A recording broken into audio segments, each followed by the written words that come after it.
Hello दोस्तों, नमस्कार। दोस्तों, जैसा कि आप सब जानते हैं कि पिछले कुछ महीनों से रूस और यूक्रेन के बीच महायुद्ध छिड़ा हुआ है, जो अभी तक थमा नहीं है और दोनों देशों के बीच अभी भी युद्ध जैसा माहौल बना हुआ है। अभी इन दो देशों के बीच महायुद्ध का अंत हुआ ही नहीं कि अब दो देश आपस में भिड़ने को तैयार हो गए हैं, और वो दो देश हैं चीन और ताइवान, जिसके लिए चीन ने तैयारियां शुरू कर दी हैं। इसलिए आज के इस खास वीडियो में हम बात करने वाले हैं, आखिर चीन देश ताइवान देश पर हमला क्यों करना चाहता है। क्या कारण है जो चीन ताइवान पर हमला करके उसे अपने देश में शामिल करना चाहता है। इन्हीं सब सवालों का जवाब हम आपको अपनी इस वीडियो में विस्तार से देने की कोशिश करेंगे। बने रहें हमारे साथ वीडियो के अंत तक। इससे पहले यदि आपने हमारे YouTube चैनल ज्ञान 101 को सब्सक्राइब नहीं किया तो सबसे पहले सब्सक्राइब कर लें और बेल आइकन दबा दें, ताकि हमारे हर नए लेटेस्ट वीडियो की नोटिफिकेशन आपको मिलती रहे। दोस्तों, चीन देश आज के समय भी ताइवान को वन चाइना पॉलिसी के तहत अपने देश का हिस्सा मानता है और ताइवान को किसी भी तरह अपने देश में शामिल करना चाहता है। आपकी जानकारी के लिए हम आपको बता दें कि साल 1949 में चीन देश ने अपने देश के विस्तार करने के लिए वन चाइना पॉलिसी बनाई थी, जिसमें चीन हांगकांग, मकाऊ, मेनलैंड चीन, ताइवान इत्यादि देशों को अपने देश का प्रमुख हिस्सा मानता है। इसलिए भी चीन ताइवान पर हमला करने की तैयारी में है और उसे अपने देश में शामिल करना चाहता है। इसके अलावा चीन ने बाकी देशों को भी चेतावनी दे रखी है कि अगर कोई भी देश चीन और ताइवान देश के आंतरिक मामले में दखल देने की कोशिश करता है तो उस देश को इसके लिए बुरा अंजाम भुगतना पड़ सकता है। चाइना और ताइवान का विवाद आज का नहीं है, बल्कि सदियों पुराना चला आ रहा है। दोनों देश एक दूसरे देश पर अपना हक जमाने की कोशिश करते हैं, लेकिन अगर साधारण तौर पर देखा जाए तो इन दोनों देशों में सबसे मजबूत चीन देश है, जबकि ताइवान चीन के सामने एक छोटा सा देश है, जो चीन जैसे देश के एक चौथाई हिस्से के बराबर भी नहीं है। लेकिन ताइवान को दुनिया का सबसे मजबूत देश अमेरिका का समर्थन प्राप्त है। इसलिए चीन भी जल्दबाजी में कोई गलत कदम नहीं ले रहा, जिससे उसे बाद में इसके लिए पछताना पड़े। लेकिन इसके बावजूद चीन ने अमेरिका को इशारों में ही धमकी दे डाली है और कहा है कि अगर कोई और देश चीन और ताइवान देश के आंतरिक मामलों में दखल देने की कोशिश करता है तो वह देश बुरा अंजाम भुगतने के लिए तैयार रहे।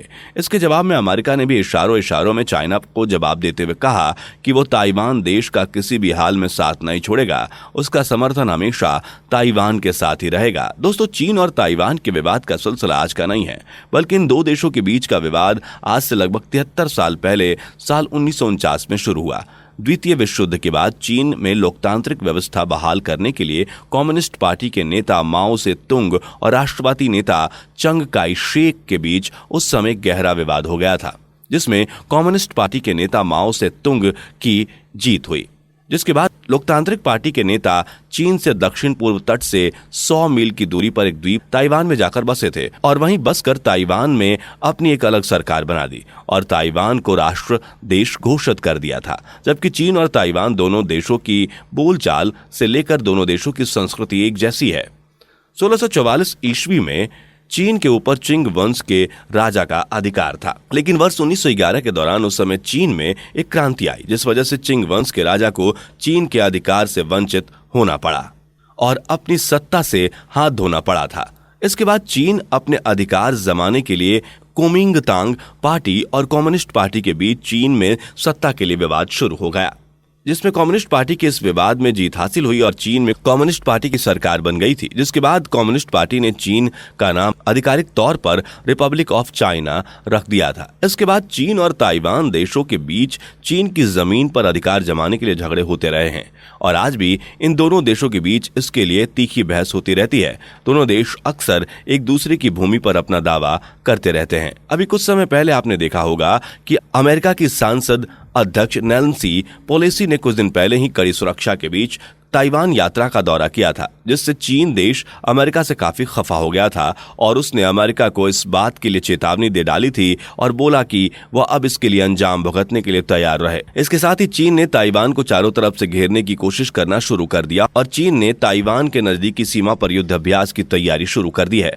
हालांकि ताइवान देश ने अपनी सीमा पर युद्ध अभ्यास शुरू कर दिया है। चीन नहीं चाहता कि कोई भी दूसरा देश ताइवान को सुरक्षा प्रदान करे, न ही कोई दूसरा देश ताइवान को विशेष राष्ट्र का दर्जा देने की कोशिश करे। साथ ही कोई भी देश ताइवान के साथ व्यापारिक समझौता ना करे, क्योंकि चीन आज भी ताइवान को अपने देश का हिस्सा मानता है। उसे अपने साथ मिलाने के लिए वह किसी भी हद तक जाने को तैयार है। दोस्तों, अभी तक आपने समझ लिया होगा कि क्यों चीन देश ताइवान देश पर हमला करना चाहता है और क्यों उसे अपने देश में शामिल करना चाहता है। इसके पीछे इतिहास के बारे में भी अच्छे से आप समझ गए होंगे। अब हम अपनी वीडियो में आगे बढ़ते हैं और आपको बताते हैं कि आखिरकार अमेरिका देश ताइवान देश को क्यों मदद कर रहा है, इसके पीछे कारण क्या है।